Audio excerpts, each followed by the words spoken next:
Assalamualaikum warahmatullahi wabarakatuh. Halo teman-teman, perkenalkan kami dari kelompok 4. Pada kesempatan kali ini, kelompok kami akan mempresentasikan mengenai sitokin pada mata kuliah imunologi. Adapun anggota dari kelompok kami, yang pertama ada Wahyu Putri Amar Arum dengan NPM 045, kemudian ada Resti Dwi Oktaviani dengan NPM 051, ada Nida Hamidah dengan NPM 088, dan ada Sinta Nurfaizah dengan NPM 092.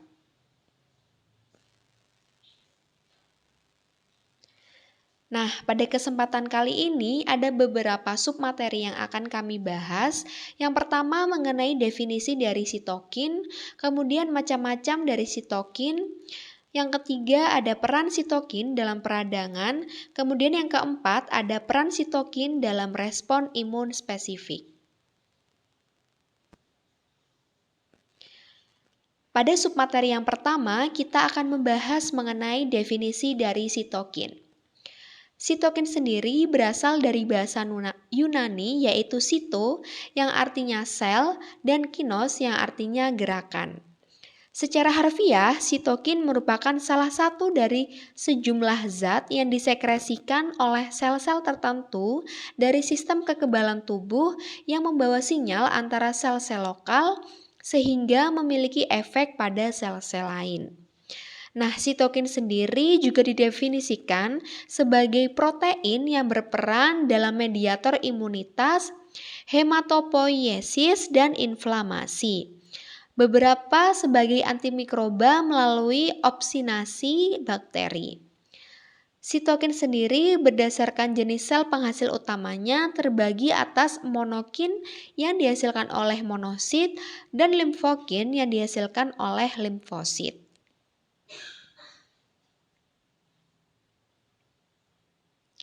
Nah, pembahasan selanjutnya yaitu mengenai macam-macam dari sitokin. Karena terdapat banyaknya fungsi dan jumlah sitokin yang dihasilkan oleh tubuh, maka sitokin ini dapat digolongkan menjadi beberapa golongan berdasarkan fungsinya dan berdasarkan jenis sel penghasilnya. Nah, macam sitokin berdasarkan jenis sel penghasilnya dibedakan menjadi 4.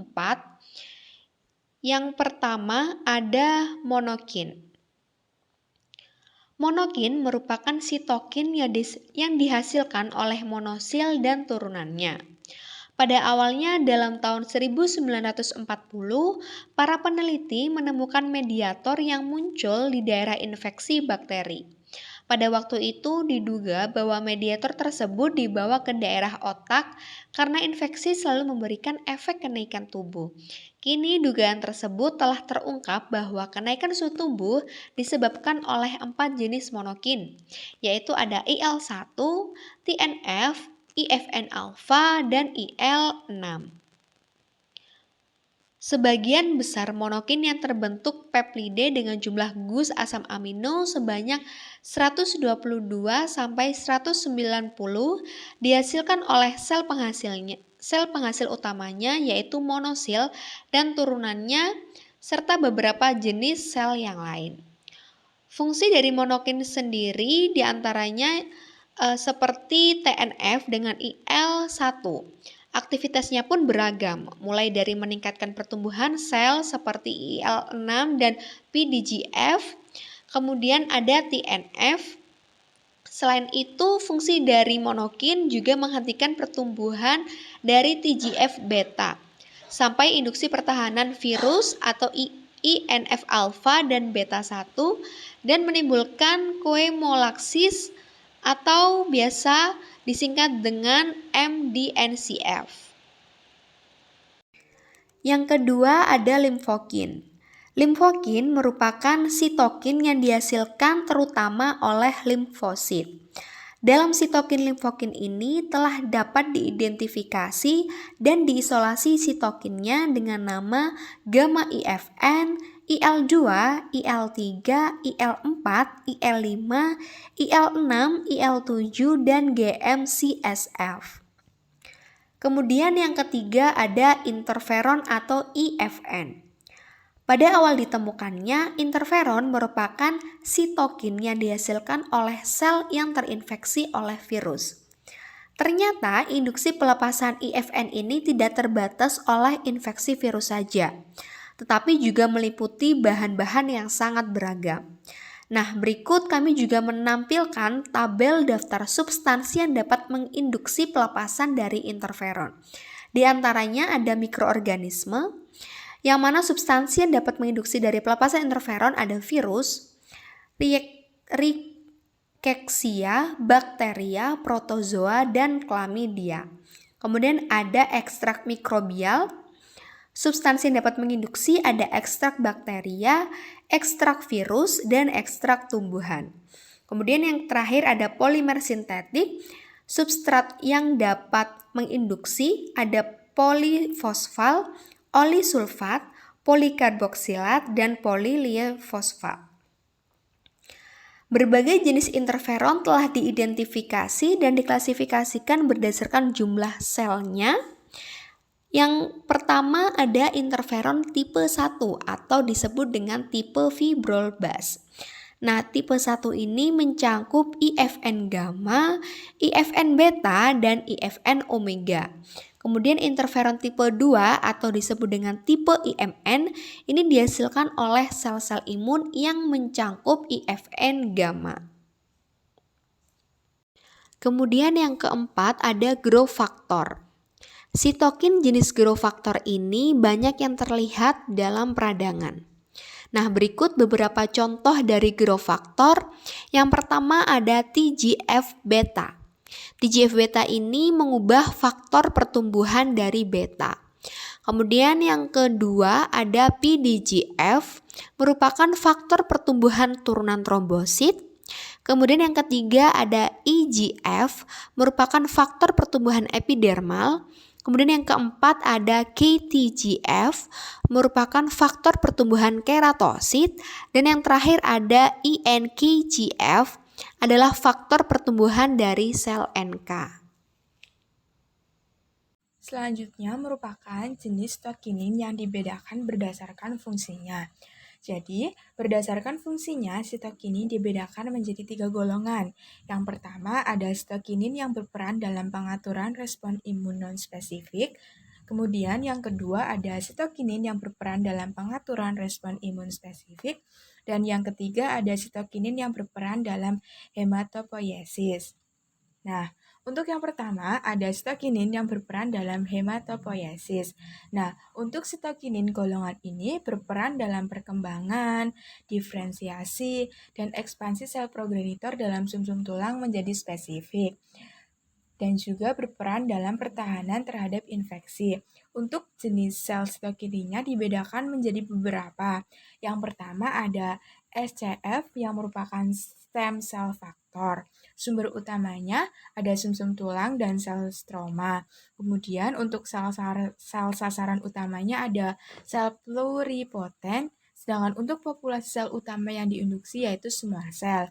Kemudian ada yang kedua ada interleukin 7 atau IL-7 yang sumber utamanya merupakan fibroblast, sel stroma, dan sumsum tulang. Untuk sel sasaran utamanya ada progenitor limfoid imatur, sedangkan untuk populasi sel utama yang diinduksi ada sel T dan sel B. Kemudian yang ketiga ada interleukin 3 atau IL-3 yang sumber utamanya merupakan sel T, sedangkan sel sasaran utamanya yaitu progenitor imatur, sedangkan populasi sel yang diinduksi adalah semua sel. Kemudian yang keempat ada GM-CSF atau granulosit macrophage colony stimulating factor yang sumber utamanya ada sel T, makrofag, sel endotel, dan fibroblast. Kemudian untuk sel sasaran utamanya ada progenitor imatur dan committed dan juga makrofag matang. Sedangkan untuk populasi sel utama yang diinduksi yaitu aktivitas granulosit dan makrofag. Kemudian yang keempat ada MCSF atau monocyte colony stimulating factor yang sumber utamanya merupakan makrofag, sel endotel, sel sumsum tulang, dan fibroblast. Kemudian untuk sel sasaran utamanya yaitu progenitor yang committed. Sedangkan untuk populasi sel utama yang diinduksi yaitu monosit. Kemudian yang terakhir ada GCSF atau Granulocyte Colony Stimulating Factor yang sumber utamanya merupakan makrofag, fibroblast, dan sel endotel. Sedangkan untuk sel sasaran utamanya ada progenitor yang committed. Nah, untuk populasi sel utama yang diinduksi sendiri yaitu granulosit. Yang kedua, merupakan sitokinin yang berperan dalam respon imun non-spesifik. Jadi, pada respon imun non-spesifik, sitokinin dapat berperan dalam stimulasi respon imun terhadap antigen atau patogen. Sitokin-sitokin yang berperan di sini umumnya dihasilkan oleh sel-sel makrofag, tapi juga bisa oleh sel-sel lain. Nah, untuk beberapa jenis sitokinin yang berperan dalam respon imun non-spesifik dapat kita ketahui. Yang pertama ada interleukin 1 atau IL-1 yang sumber utamanya merupakan makrofag, sel endotel, dan beberapa sel epitel. Sedangkan untuk sasaran utama dan efek biologisnya, yang pertama ada sel endotel yang menyebabkan aktivasi atau inflasi koagulasi, kemudian ada hipotalamus panas dan juga hati sebagai sintesis PPA. Kemudian yang kedua ada interleukin 6 atau IL-6 yang sumber utamanya yaitu makrofag, sel endotel, dan sel T. Sedangkan untuk sasaran utama dan efek biologisnya yaitu ada hati sebagai sintesis PPA dan juga sel B sebagai proliferasi sel plasma. Kemudian yang ketiga ada interleukin 10 atau IL-10 yang sumber utamanya merupakan makrofag, sel T terutama pada TH2. Untuk jenis sasaran utama dan efek biologisnya sendiri ada makrofag sel dendritik yang mencegah produksi IL-21 dan ekspresi kostimulator dan MHCH. Kemudian yang keempat, ada interleukin 12 atau IL-12 yang sumber utamanya makrofag dan sel dendritik. Sedangkan untuk sasaran utama dan efek biologisnya yaitu ada sel T sebagai diferensiasi TH1, sel NK dan sel T sintesis interferon gamma dan juga meningkatkan aktivitas sitolitik. Kemudian yang kelima ada interleukin 15 atau IL-15 yang sumber utamanya makrofag sel lain. Sedangkan untuk sasaran utama dan efek biologisnya yaitu sel NK sebagai proliferasi dan sel T sebagai proliferasi sel memori CD8. Kemudian yang keenam ada interleukin 18 yang sumber utamanya merupakan makrofag sendiri dan sasaran utama dan efek biologisnya itu sel NK dan sel T yang menyebabkan sintesis interferon gamma. Kemudian yang ketujuh ada interferon alfa yang sumber utamanya merupakan interferon alfa makrofag.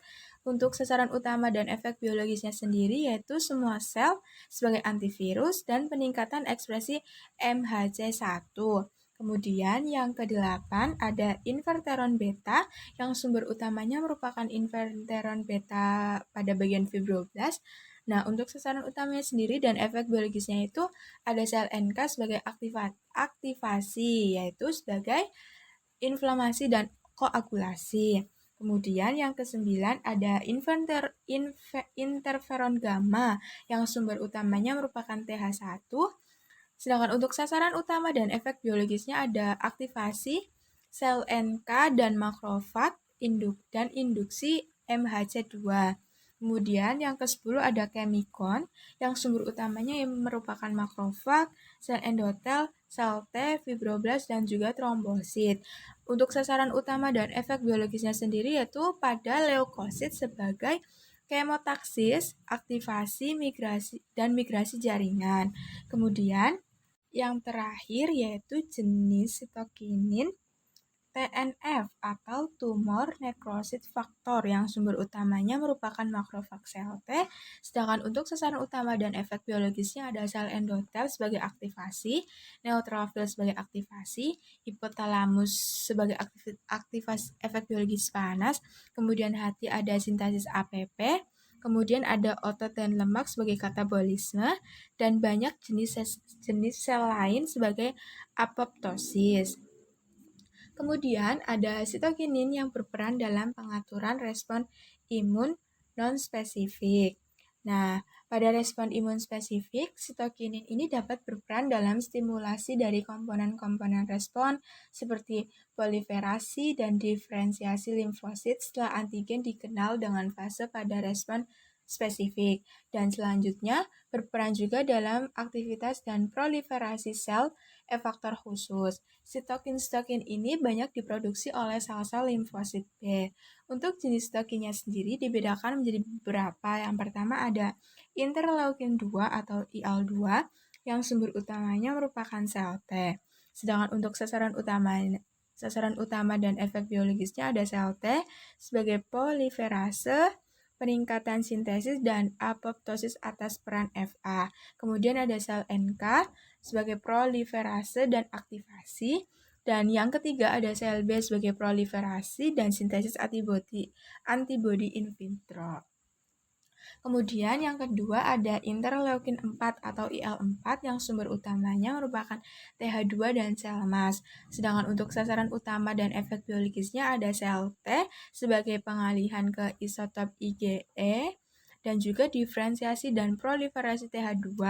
Kemudian yang ketiga ada interleukin 5 atau IL-5 yang sumber utamanya yaitu TH2, sedangkan untuk sasaran utama dan efek biologisnya itu ada eosinofil sebagai aktivasi, peningkatan produksi, dan juga sel B sebagai proliferasi dan juga produksi IgA.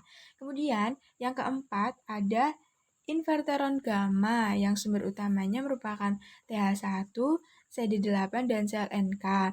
Nah, untuk sasaran utama dan efek biologisnya sendiri ada makrofag sebagai aktivasi, sel B sebagai pengalihan isotop ke IgG dalam meningkatkan opsonisasi dan ikatan komplement. Kemudian ada TH1 sebagai diferensiasi, dan yang terakhir ada berbagai sel sebagai peningkatan ekspresi MHC1 dan MHC2, peningkatan proses dan presentasi antigen ke sel T. Nah, selanjutnya ada TGH beta atau Transforming Growth Factor Beta. Sumber utamanya sendiri yaitu sel T, makrofag, dan sel lainnya. Nah, sedangkan untuk sasaran utama dan efek biologisnya sendiri ada sel T yang mencegah proliferasi dan juga fungsi efektor. Dan yang kedua ada sel B yang mencegah proliferasi dan produksi IgA, dan selanjutnya itu makrofag, yaitu sebagai pencegahan. Kemudian ada limtotoksin, yaitu LT, yang sumber utamanya yaitu sel T. Sedangkan untuk sasaran utama dan efek biologisnya sendiri ada pengarahan dan aktivasi neutrofil. Sedangkan jenis sitokin yang terakhir ada interleukin 13 atau IL-13 yang sumber utamanya yaitu sel TH2. Sedangkan untuk sasaran utama dan efek biologisnya ada sel B sebagai pengalihan ke isotop IgE. Kemudian ada sel epitel sebagai peningkatan produksi mukus, dan yang terakhir ada makrofag sebagai pencegahan. Nah, untuk selanjutnya ada perbedaan antara sitokinin imunitas non-spesifik dan juga imunitas spesifik. Yang pertama, perbedaannya yang ada pada contoh. Pada imunitas non-spesifik, contohnya ada TNF, IL-1, IL-2, dan juga IFN gamma. Kemudian sedangkan untuk imunitas spesifik ada IL-2, IL-4, IL-5, dan juga IFN gamma. Nah, untuk perbedaan yang kedua ada sel yang merupakan sumber utamanya. Jadi pada imunitas non-spesifik, sumber utamanya yaitu makrofag dan sel NK. Sedangkan pada imunitas spesifik ada sel T. Nah, untuk fungsi fisiologis utama pada imunitas non-spesifik itu sebagai mediator inflamasi, baik lokal maupun sistemik. Sedangkan pada imunitas spesifik sebagai regulasi pertumbuhan limfosit dan diferensiasi, aktivasi sel efektor yang memuat makrofag, eosinofil, dan sel emas. Kemudian perbedaan yang keempat ada rangsangan. Rangsangan pada imunitas non-spesifik yaitu LPS atau endotoksin. Terus kemudian ada peptidoglikan bakteri, terus ada virus RNA, kemudian ada sitokinin asal sel T atau interferon. Kemudian pada imunitas spesifik sendiri rangsangannya berupa antigen protein. Nah, perbedaan selanjutnya yaitu pada jumlah yang diproduksi. Pada imunitas non-spesifik mungkin tinggi atau biasanya tinggi dan ditemukan di dalam serum. Sedangkan pada imunitas spesifik biasanya rendah dan biasanya tidak ditemukan di dalam serum. Nah, untuk perbedaan yang selanjutnya ada filokal atau sistemik. Nah, imunitas non-spesifik itu keduanya ada, sedangkan pada imunitas spesifik biasanya pada lokal saja. Nah, kemudian untuk perbedaan yang selanjutnya ada peran pada penyakit. Untuk imunitas non-spesifik sendiri itu perannya sebagai penyakit sistemik, misalnya pada shock, sepsis, sedangkan untuk imunitas spesifik yaitu pada kerusakan lokal jaringan, misalnya ada inflamasi, contohnya ada granulomatosis. Nah, untuk perbedaan yang terakhir, pencegahannya. Nah, pada imunitas non-spesifik itu pencegahannya dapat dicegah dengan KS, sedangkan untuk imunitas spesifik itu pada pencegahannya dapat dicegah dengan siklosporin dan FK 506. Interferon gamma sendiri itu berperan penting baik dalam imunitas spesifik dan juga imunitas non-spesifik. Baik, pada poin selanjutnya kita akan membahas mengenai peran sitokin dalam peradangan. Jadi, sitokin memainkan peran mendasar dalam peradangan, yang mana sitokin bertindak sebagai pembawa pesan untuk mengirimkan sinyal dari satu sel ke sel lainnya. Di sini, sitokin berikatan dengan reseptor spesifik pada sel target dan memulai kaskade persinyalan intraseluler yang menghasilkan perubahan fenotipik dalam sel dengan mengubah regulasi gen. Pada kondisi peradangan, sitokin yang diproduksi adalah sitokin proinflamasi yang diantaranya adalah interleukin 1, interleukin 6, dan juga TNF-alfa. Yang pertama ada interleukin 1. Interleukin 1 ini terbagi menjadi dua macam, yaitu anggota antagonis utama yang meliputi interleukin 1 alfa dan interleukin 1 beta. Ini merupakan sitokin proinflamasi. Dan juga ada anggota antagonis reseptor. Ini meliputi interleukin 1RA, interleukin 18, dan juga ada interleukin 33 yang merupakan sitokin antiinflamasi. Interleukin 1 beta merupakan kunci dalam peradangan dan kekebalan tubuh. Hal ini terkait dengan respon imun bawaan serta induksi sintesis dan sekresi mediator lain yang berkontribusi terhadap perubahan inflamasi dan kerusakan jaringan. Interleukin 1 beta juga merupakan hasil produk dari inflamasi dan stimulus infeksi yang berkontribusi pada perkembangan kondisi inflamasi. Bentuk aktif dari interleukin 1 beta menunjukkan efek poten imun, mediasi respon inflamasi, proliferasi sel, dan diferensiasi terhadap stimulus inflamasi serta liposakarida bakteri, agiogenesis, perbaikan sel epitel, dan regulasi sitokin dan produksi kemokin oleh sel imun lain pada daerah infeksi.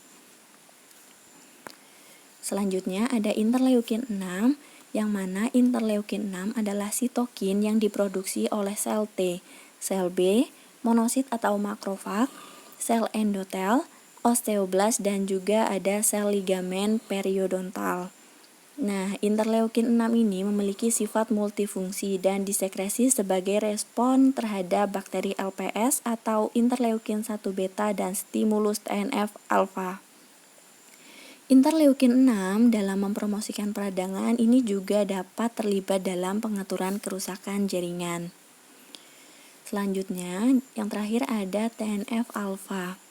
Yang mana jika terjadi luka dan terjadi pengikatan reseptor TNF, jalur persinyalan interseluler diaktifkan melalui C-Jun, NF-kB, dan juga persinyalan kalsium yang mengarah ke respon seluler biologis peradangan. Tangkapan ini meliputi yang pertama ada peningkatan molekul adesi untuk leukosit seperti ICAM1 dan E-selektin. Yang kedua ada perikrutan leukosit. Yang ketiga ada peningkatan permeabilitas vaskuler. Yang keempat ada meningkatkan produksi metaloproteinase dan sitokin proinflamasi. Dan yang terakhir ada diferensiasi osteoklas bergantung dan tidak bergantung pada RANKL. Baik, selanjutnya yaitu peran sitokin dalam respon imun spesifik, di mana terdapat 3 cara kerja sitokin, yaitu autokrin, parenkin, dan juga endokrin. Yang pertama, autokrin merupakan cara kerja sitokin di mana sitokin yang dihasilkan akan bekerja sendiri terhadap yang memproduksinya. Contoh sitokin yang memiliki cara kerja endokrin adalah hormon. Kemudian yang kedua adalah parenkin, di mana parenkin ini merupakan cara kerja sitokin yang mana sitokin tersebut akan berperan pada sel-sel yang terdapat di sekitar sel penghasil sitokin. Sementara yang ketiga yaitu endokrin, di mana sitokin ini akan mengikuti aliran darah dan berperan pada sel-sel yang letaknya cukup jauh dari sel penghasil sitokin, di mana sitokin yang dihasilkan dan bekerja dengan cara autokrin, parenkin, maupun endokrin akan ditangkap oleh reseptor pada sel target. Berikut merupakan gambaran yang ada di sebelah kanan video. Gambaran A merupakan peran autokrin, cara kerja autokrin. Yang kedua atau B yaitu cara kerja parenkin. Yang C merupakan cara kerja dari endokrin. Baik, selain dapat membantu dalam respon imun spesifik, sitokin juga bisa membantu respon imun spesifik, di mana dalam proliferasi dan diferensial limfosit, setelah antigen dikenal dalam fase aktivasi pada respon spesifik dan selanjutnya berperan dalam aktivasi dan proliferasi sel efektor khusus. Yang pertama itu ada IL-2, IL-4, IL-5, IFN gamma, ITGF beta, limfotoksin, IL-13, IL-16, IL-17, dan juga IL-25. Sekian penyampaian materi dari kelompok 4. Mohon maaf apabila dalam penyampaian kami terdapat kesalahan.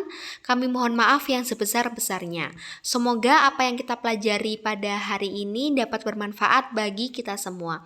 Terima kasih. Akhir kalam, wassalamualaikum warahmatullahi wabarakatuh.